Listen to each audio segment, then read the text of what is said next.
عربية لغتي وفصحى والأمر لا يحتاج يعني ما له أساء عربية من شيء لغتي وهو خير كتب عليكم القتال وهو كره يحتاج شرحا ألقت بها الأحكام ليلا فإذا هي الأيام صبحا الله خط بها كتابا للبرية ليس يمحى ألقت بها الأحكام ليلا فإذا هي الأيام صبحا الله خط بها كتابا. هذه الكلمة كرهت القماش، فكرهت هذا الفعل نستخدمها من سمع يسمع، كره يكره، نقول كره يكره صحيح. ومصادره أربعة مصادر: كرها وكرها وكراهة وكراهية. استمعوا جيدا.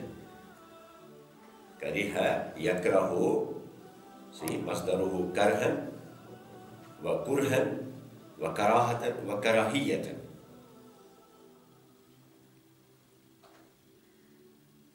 هذا هو فعل متعد، فإذا ذكرنا بعده الشيء تصبح مفعولا له، ونقول كرهت الشيء. كرهت ايش؟ فكره معناه مقت، مقت. ونفر عن، نفر عن، كره معناه مقت. و ألم تسمعوا قال الله تعالى قبول مقتا عند الله. الشيء الذي لا تحبه صحيح، الشيء الذي لا تحبه تقول هذا مكروه لدي. فكره يكره من باب سمع يسمع، ومصادره كرها وكرها وكراهة وكراهية. الشيء معنى مقته ونفرت عنه، مفهوم هذا؟ ولو استخدمتها من باب نصر ينصر، كره يكره، فيأتي مصدره كراهة وكراهية فقط، لا كرها وكرها، لا كرها وكرها، كراهية وكراهية. متى؟ عندما تستخدمونه من باب نصر ينصر، ويكون معناه عنئذ غير متعدد، معناه قبوح.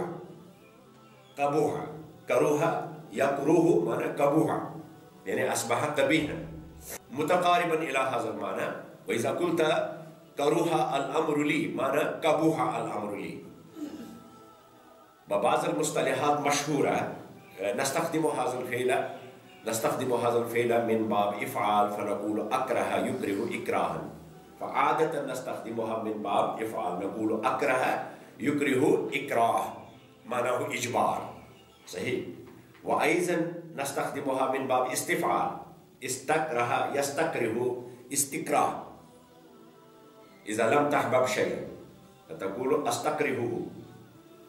ومن باب تفعل وتفاؤل نستخدم من بابين، تفعل وتفاؤل، تكره وتكاره، ولكنه قليل.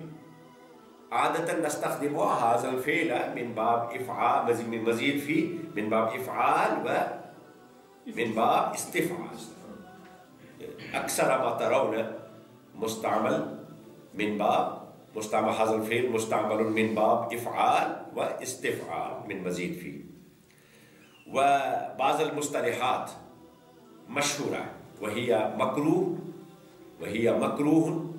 وهي كراهة، مكروه وكراهة. وهذان مصطلحان شهيران ومستعملان في علم الفقه.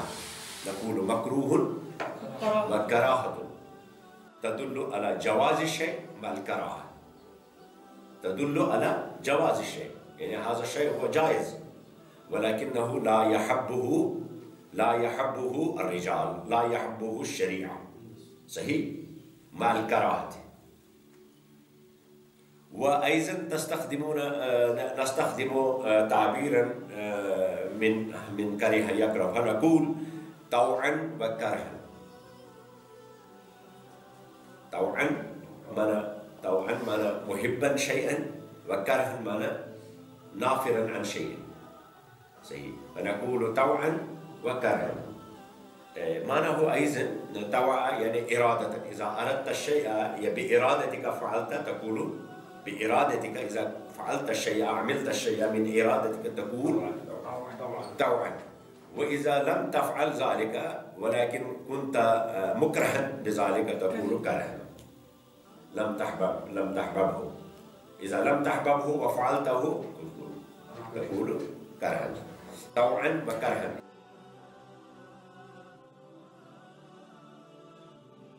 استعمل الله تبارك وتعالى هذه الكلمة بفروعاتها أكثر من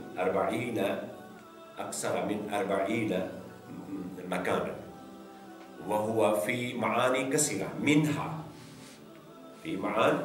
منها الجبر أو الإجبار،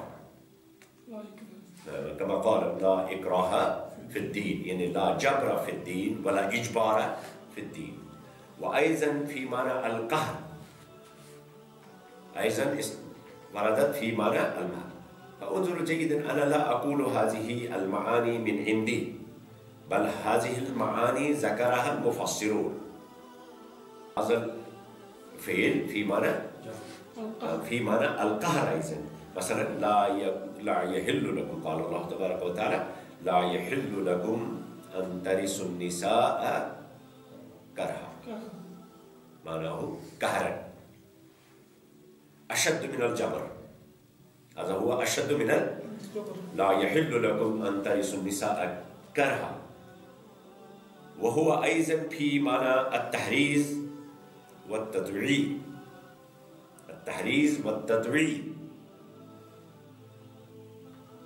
إذا حرزت الرجل الإنسان على العمل، مثلا قال الله تبارك ولا تكرهوا فتياتكم على البغاء، ولا تكرهوا فتياتكم على البغاء، يعني لا تحرزوا،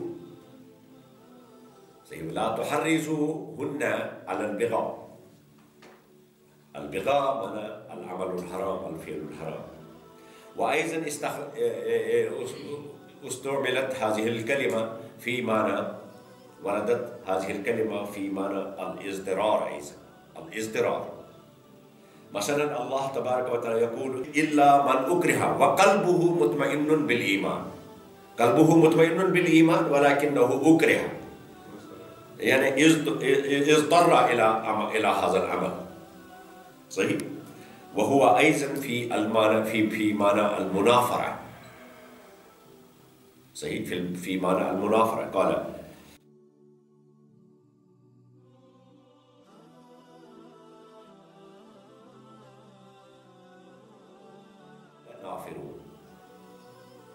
نافر عنه. وأيضا قال عسى أن تكرهوا شيئا، يعني عسى أن تكرهوا شيئا، يعني معناه عسى أن تنفروا من شيء فهو خير لكم، كتب عليكم القتال وهو كره لكم، عسى أن تكرهوا شيئا وهو خير لكم، وعسى أن تحبوا شيئا وهو شر لكم. فوردت هذه الكلمة، هذا الفعل أكثر من 40 مكانا، ولكنه في معاني مختلفة، منها هذه الخمسة التي ذكرتها. تفتح بالكتاب وأزهر، بالآي أشرق زاكيا وتنور، دوح كساه الطهر يا لجماله، بمدارس التحفيظها قد أنورا، بمدارس التحفيظها قد أنورا. أنعم بجيل حافظ ومجود يتلو الكتاب مرتلا متدبرا. يا نفحة الأبرار هبي نحونا، فالمرج زاهر بالجواهر أثمرا. واليوم نحصل والسعاد يحفنا، والبشر يهمي والأثير